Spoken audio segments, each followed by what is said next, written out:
what actually do I mean by that? Well, we're going to discuss it right now. And along with that, really I should say, and it's about everything I will never own. And I'm going to tell you what I mean by that now. So first of all, let's just talk about the euphemism. It's a euphemism now in English culture, definitely. Maybe further afield, let me know. If somebody calls you a workhorse, it means you're doing all the labour for somebody else's gain.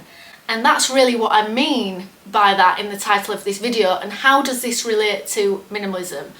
Because I sort of take this euphemism and proverb into my lifestyle as a minimalist. For instance, a lot of people have asked me in the comments section, well, isn't minimalism really a privilege? And I suppose it is really, but we can all make it more affordable depending on the choices that we make. And just to press the point a little bit further about the workhorse euphemism and minimalism, we also have an expression in England about G-O-B, job. And people will jokingly say, but I think there is some truth in it, you know, many a true word said in jest, that job means just on the breadline. Wherever you are doing labour for somebody else, somebody else's business, corporation, etc., you will have just enough money to feed yourself, buy your daily bread, and nothing really beyond that.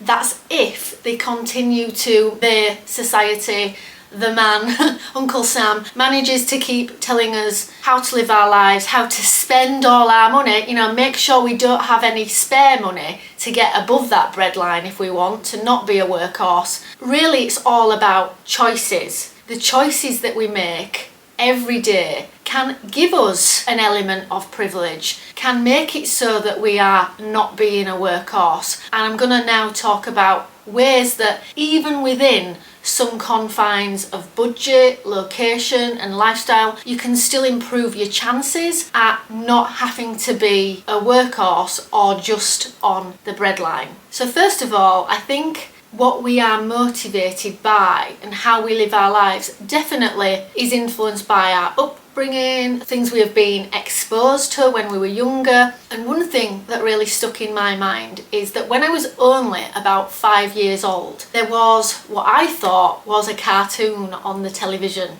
and I watched it. And there was a horse in it called Boxer. Ringing any bells to anyone? Well, it is a famous George Orwell novel called Animal Farm. And even though on the surface of things it looks like anthropocentric animals, you know, taking on the character traits of humans, it's about what happens in society, about social reform and socialism and equality and all those things combined. But the thing that stuck in my mind as a 5-year-old child, as obviously as a 5-year-old child I didn't understand the deeper, you know, contextual things that were happening there. All I did physically see is that this horse called Boxer was promised equality by the leader pig Napoleon, and he worked and worked and worked and worked himself to death, to the point that he never got a retirement, he never got any free time, he never got the things he was promised, but gave all his time and all his energy working for something that he was promised but never got. Perhaps freedom, perhaps equality. And even as a 5-year-old, I sort of could see what was happening. And I had a little conversation with my mum and was like, well, why are they doing that to him? And she said, that's what happens, you know. People in society sometimes are taken advantage of, and a lot of us are definitely used for labour. So unless we can get out of that and start thinking in a different way, that's going to be the majority of lots of people's lifestyle. Now I feel like I should put a caveat on it here and say, if you love your job and you don't mind giving countless hours of your time, then great. But really what we're talking about is people that are stuck in jobs they don't like, jobs that feel like they're monotonous and they're not really what they want to do with their time, but they've got to put bread on the table. How we can perhaps get out of that and use minimalism as a way to afford a different lifestyle that stops us from being a workhorse. Although I've briefly covered this in another video a few months back, I didn't really go into specifics, and we're going to try and go a little bit more in depth here. If we don't value stuff and having lots of money, and if we make cutbacks in other areas of our life, we are given the great gift of time that we can then use our God-given right of free will to better use. So the first thing that I wanted to do in my life was always have more time and not give too much of it over to anybody else. So we can do that by, first of all, not always buying new things, not wanting the biggest, fastest cars, or the biggest, most luxurious houses, and that already would generate more free income for us to have more time. And then the choice evolves because we think, well, we've got this, we've got more money now from not doing those other three things.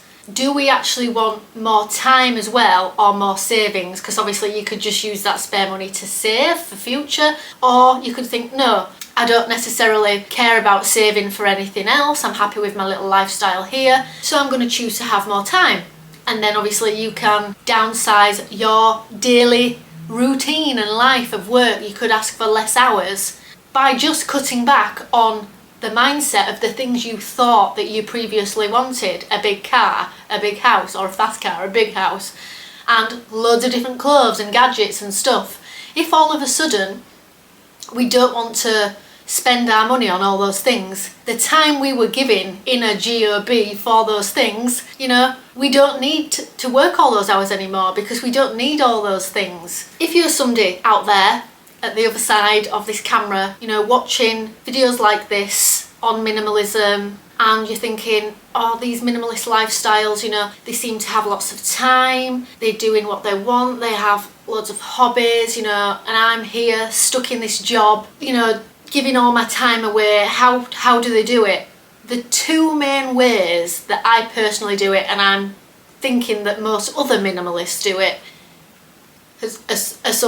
assuming, is really questioning your values. That's number one. You have to really think about having a shift in what you value, and it really has to be not the typical dream of what people think a good, successful life looks like. I let go of the idea of thinking a fast car or a big home or loads of clothes or loads of things in your home equates to success and you being happy or content, because it often doesn't, and then you're just stuck in this cycle of giving all your time away. So the second you kind of let go of that, like declutter that mindset from your life, I think you really begin to think, actually, I'm enjoying having more time more, and I didn't need all those things. Now the second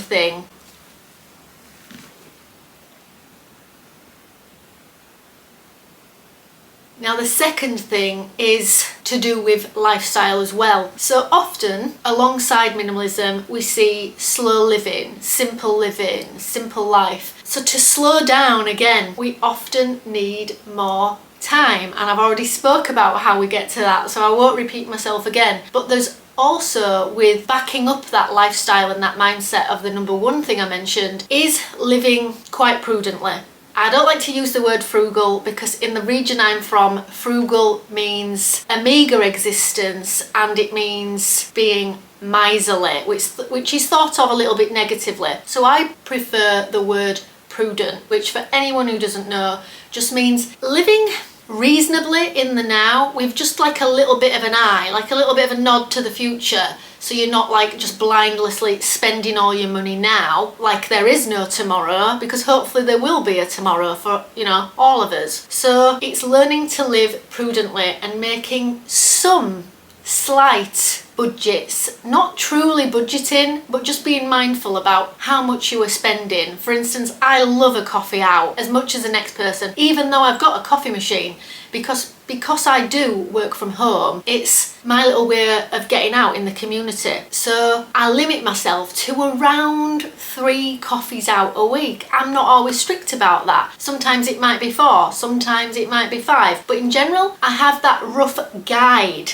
a guideline of how I'm going to live, to sort of keep track of how much I'm spending without strictly writing it all down on some kind of spreadsheet. And I'll just keep a loose memory of, You went out 5 times last week for coffee, so maybe definitely stick to 3 this week, or even go to only 2, so that you know then that your money is going to keep on track, so you can keep living this minimalist, slow living lifestyle with lots of free time to do as you please. That might even mean only sort of spending a certain amount on groceries as well, although I always buy fresh groceries, buy things that are in season to cut down.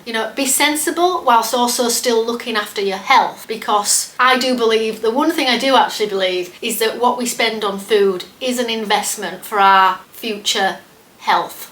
Anyway, that is all the things I do to afford this lifestyle of minimalism, the affordability of a minimalist lifestyle, not being a workhorse, not just having a job and being on the breadline, and being able to do what we want in this life, because this life is ours. We shouldn't have to give too much of it over, 16 hours a day, or even 10 hours a day, even sometimes a full 9 hours a day, doing something that you don't want to do potentially is 9 hours wasted. So I value my time more than anything. So that is something, giving it away is something I don't want to do. So I rack my brain every day to maneuver myself into a life where all the time in my life is mine, is owned by me.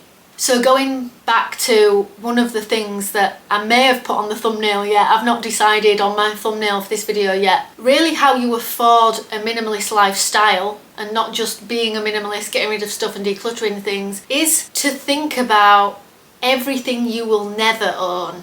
Not everything I will own, everything I do own, everything I own, but everything I will never own. And being happy about that, because it gives you this lifestyle of not caring about really owning lots of things or what the things are, but having a lifestyle of experiences, doing whatever you please. I hope you've all enjoyed this video, and thank you all for watching. Bye!